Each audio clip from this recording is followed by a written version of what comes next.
prolongation wala. waaw tout à fait ci laa bëggoon ñëw. moi je crois que quand même war nañ mën a alléger un peu montant plaque bi et là j'en profite pour dire aussi que il faut que le ministre du transport ñu saytuwaat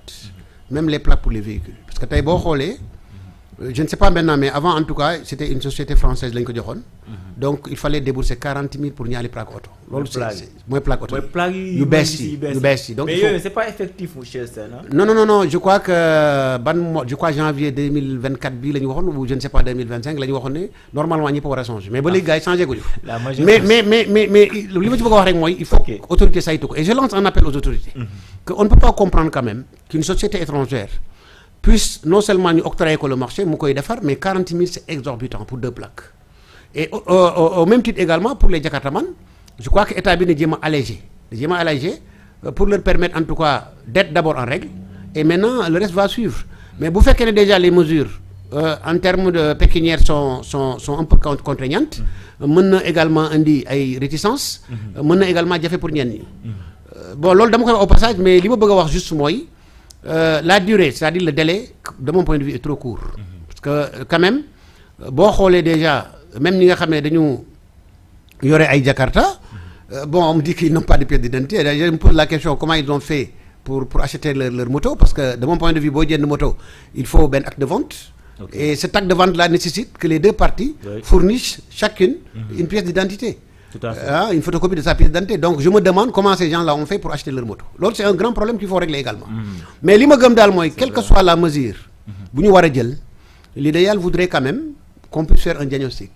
Bon, c'est vrai que la mesure est bonne, mais de mon point de vue, il fallait au moins commenter une étude. D'abord, faire un diagnostic de la situation, xool d'abord moto yi yan acteur la, xool yan xeetu moto la, xool moto yi peut-être seen chiffre d'affaires journalier ñaata la, xool également yan acteur ñoo koy dawal et cetera et cetera. Je crois que cette étude-là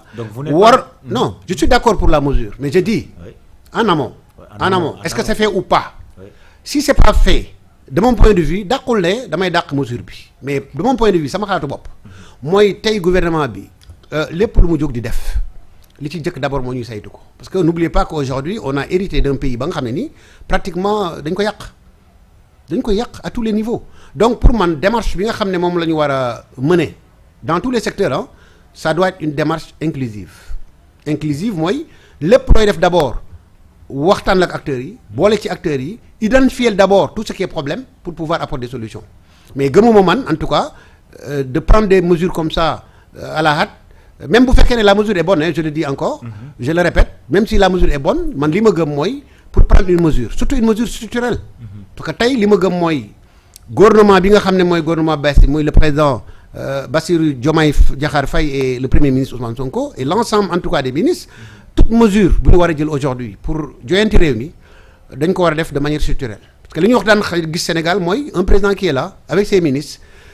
avant ñuy agir il faut que problème am ñu jël ay mesures ya nga xam ne ces mesures là à la limite ça ne sert à absolument rien donc comme ñun nag dañu nekkaat di bâtir un pays un nouveau pays je dirais même un nouveau pays on est en train de mettre en place un nouveau fondement pour créer un bon départ pour que ëllëg même bu ñu fiy jógee ñi fiy ñëw ils ne pourront pas faire moins que nous man loolu laa gëm et aujourd'hui ab réew buy développé effectivement na commencer d'abord fi mu war a commencer malheureusement ce commencement là on l'a raté avec les régimes yi fi jaar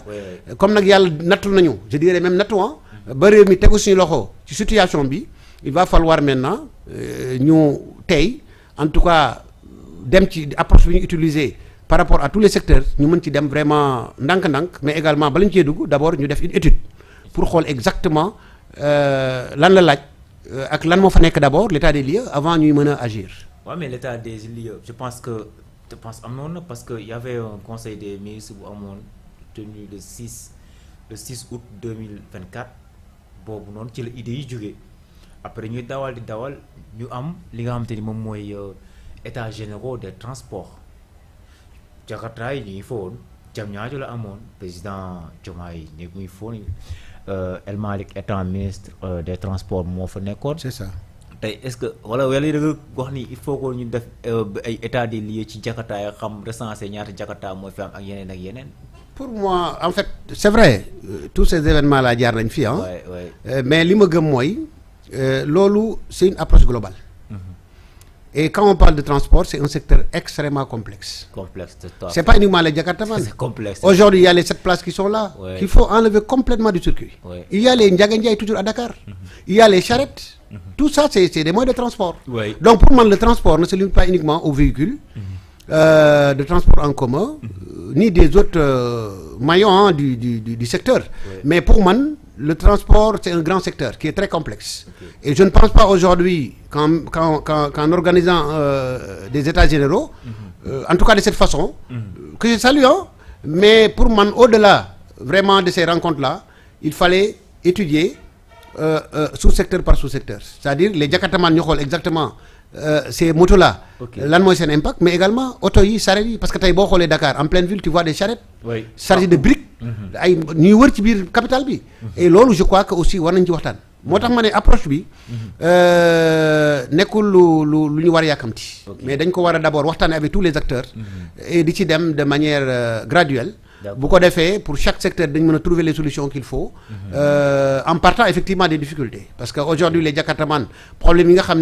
nañ ko bërgi dem Ndiaye comme quoi il y a même certains d'entre eux yu amul ay pièces d'identité mais là on vient de l'apprendre. Parce que ñun li ñu gëm li ñu xalaatoon mooy ñoom ñu koy dawal au moins am nañu ay pièces d'identité mais ku amul pièce d'identité nooy amee ay carte grise ak je ne sais pas wala acte de vente. Donc loolu c'est un problème. xale yi moom bëri na si ñoo xam te ne amuñu pièce d'identité. Non loolu c'est général parce que ñi nga xam ne on est des acteurs politiques nga xam ne tey élection bu jot on fait tout pour avoir le maximum d'électeurs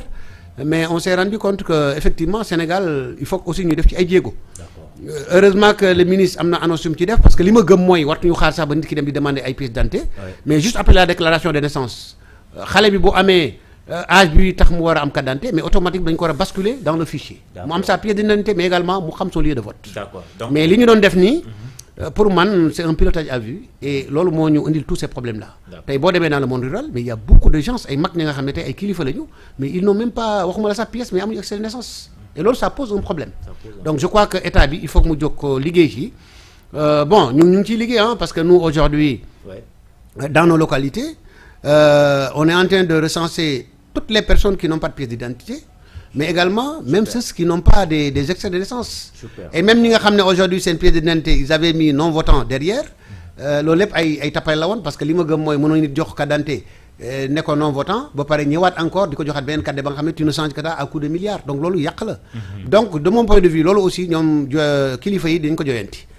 Donc tous ces gens-là on est en train de faire un travail pour les recenser et discuter éventuellement avec les autorités yi nga xam ne ñoo yor en charge le secteur des pièces d'identité pour ñu jàppale ñu également pour leur faciliter de disposer de ce papier qui est extrêmement important. D'accord am na solo xam naa ne avant ñu dem ci deuxième point ma bàyyi la nga naan fekkee da ngay naan ataaya bismillah ataaya baa